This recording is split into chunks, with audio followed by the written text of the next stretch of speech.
Friends, welcome back my YouTube channel गोला study 9.9। तो दोस्तों, जैसे कि आप जानते हैं कि हम अपना चैप्टर नंबर 3 पढ़ रहे हैं और उसमें हमें दिया हुआ है द्विघातीय समीकरण। तो आज हम पढ़ने वाले हैं कि द्विघातीय समीकरण को एक फॉर्मूले के द्वारा किस तरह से सॉल्व किया जाता है। तो आइए अब हम इसको स्टार्ट करने वाले हैं। तो आपको जैसे कि दिखाई दे रहा होगा, यहाँ पर लिखा हुआ है कि द्विघातीय समीकरण को सूत्र द्वारा हल करना। तो इसमें बेसिकली हमें सबसे पहले एक सूत्र का या एक फॉर्मूले का यूज़ करना होता है और उस फॉर्मूले का आपका नाम है श्रीधराचार्य सूत्र, या हम इसको श्रीधराचार्य फॉर्मूलाज भी बोल सकते हैं। तो आपका ये फॉर्मूला दिया हुआ है, इसमें हमें x की वैल्यू निकालनी होती है। जब हमें द्विघात समीकरण दी होती है तो हमें उसमें x की वैल्यू निकालनी होती है। और सबसे पहले हम क्या करते हैं, जब हम किसी भी द्विघात या क्वाड्रेटिक इक्वेशन को सॉल्व करते हैं तो हमें उसके फैक्टर करने होते हैं। लेकिन कई बार ऐसा होता है कि हमें उसके फैक्टर के लिए 2 डिजिट नहीं मिल पाती है, तब हम वहाँ पर इस फॉर्मूले का यूज़ करते हैं। ये आपका फॉर्मूला दिया हुआ है कि x equal to minus b plus minus, यहाँ पर प्लस भी हो सकता है माइनस भी हो सकता है, लेकिन हमें यहाँ पर दोनों ही लिखना पड़ेगा। पहले हम प्लस लिखेंगे, फिर माइनस लिखेंगे, फिर हम लिखेंगे under root b square minus 4ac upon 2a। ये आपका फॉर्मूला होता है, या हम इसको बोल सकते हैं कि ये आपका द्विघातीय समीकरण को सॉल्व करने का आपका फॉर्मूला होता है। तो अब आप जैसे कि जानते हैं कि हमारी द्विघात समीकरण की जो फॉर्म होती है, क्वाड्रेटिक इक्वेशन की जो फॉर्म होती है आपकी, ये होती है ax स्क्वायर, यहाँ पर प्लस भी हो सकता है माइनस भी हो सकता है, b into x plus minus, यहाँ पर भी प्लस हो सकता है या माइनस भी हो सकता है, और c।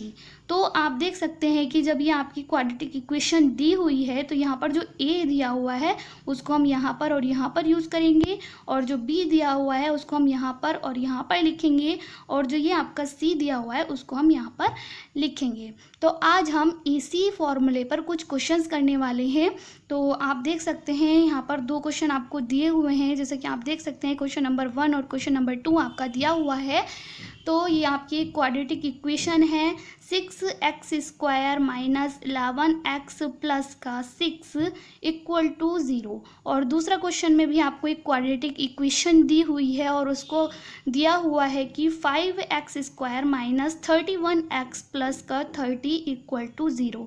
तो आप देखेंगे कि सबसे पहले जब हम किसी भी क्वाड्रेटिक इक्वेशन को सॉल्व करते हैं तो हमें उसके फैक्टर निकालने होते हैं, लेकिन जब हम इसकी यहाँ पर फैक्टर निकालेंगे तो हम 6 की गुणा 6 से करेंगे तो आपका 36 बन जाएगा। तो अब आपको अपने माइंड में 2 ऐसी डिजिट सोचनी होंगी कि गुणा करने पर आपका 36 बने और जोड़ने पर आपका 11 बने, लेकिन ऐसी आपको कोई भी डिजिट नहीं मिलेगी। और जब हमें इस तरह से फैक्टर निकालने पर कोई भी डिजिट नहीं मिलती है तब हम इस फॉर्मूले का यूज़ करते हैं।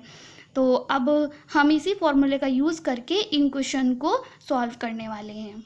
आपका क्वेश्चन नंबर 1 दिया हुआ था 6x square minus 11x plus 6 equal to 0।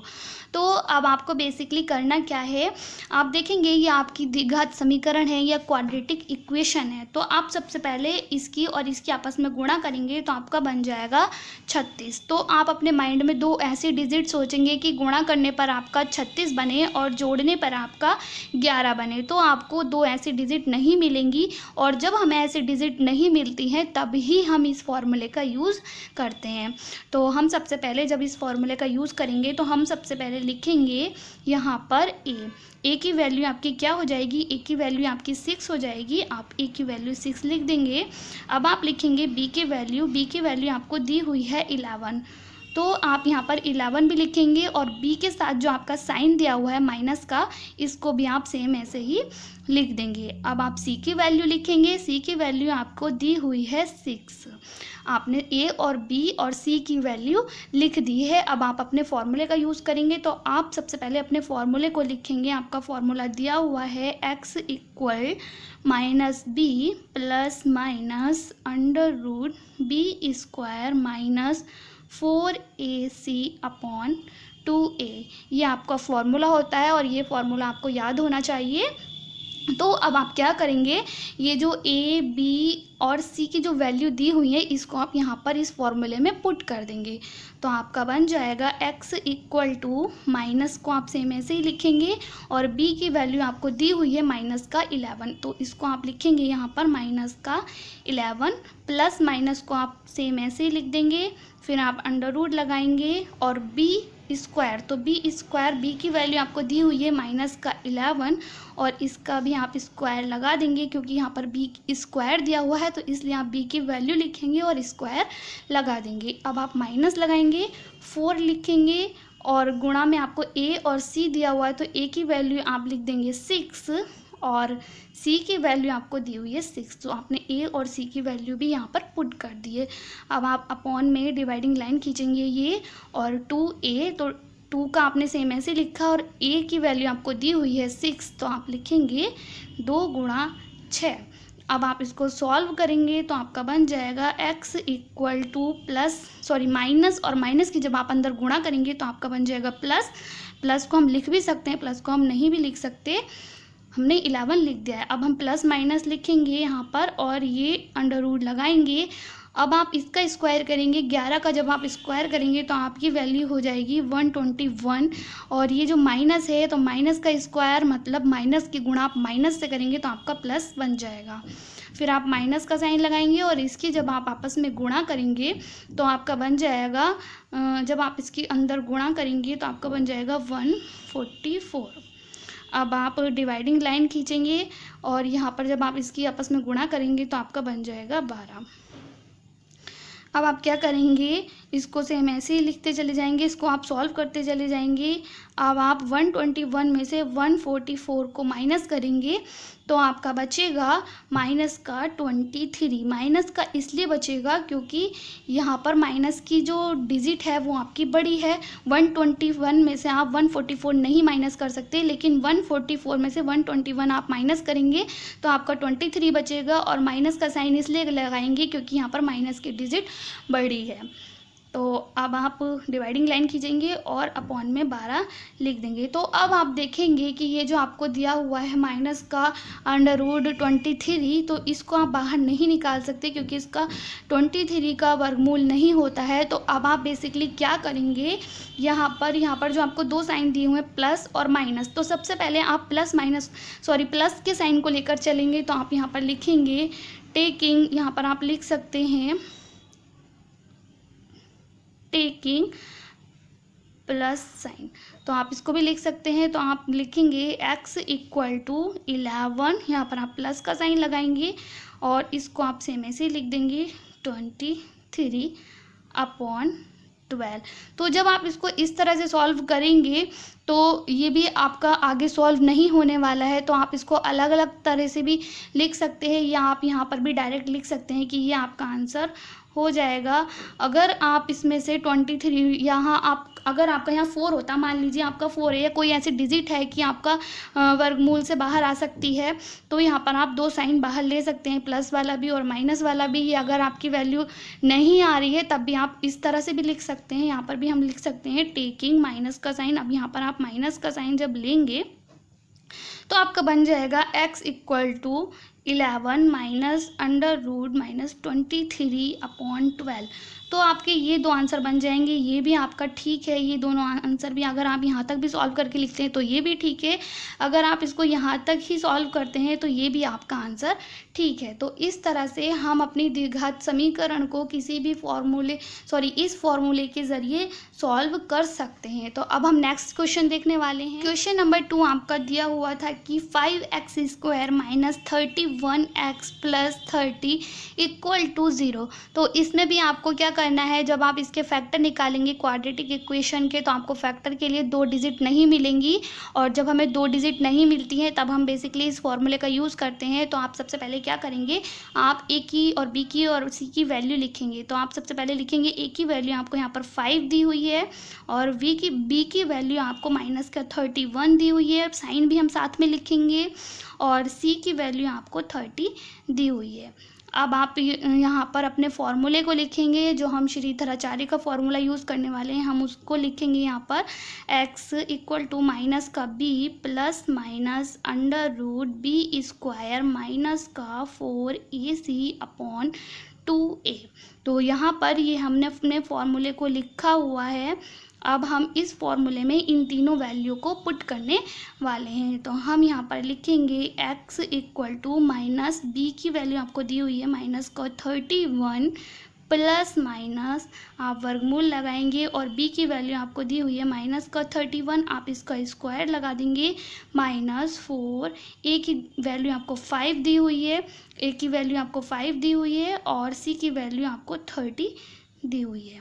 अब आप यहाँ पर अपोन में 2a लिखेंगे, 2a की वैल्यू आपको 5 दी हुई है। अब आप क्या करेंगे, अब आप इसको भी सॉल्व करेंगे, माइनस माइनस आपका प्लस हो जाएगा, तो आप यहाँ पर 31 लिखेंगे, प्लस माइनस लिखेंगे।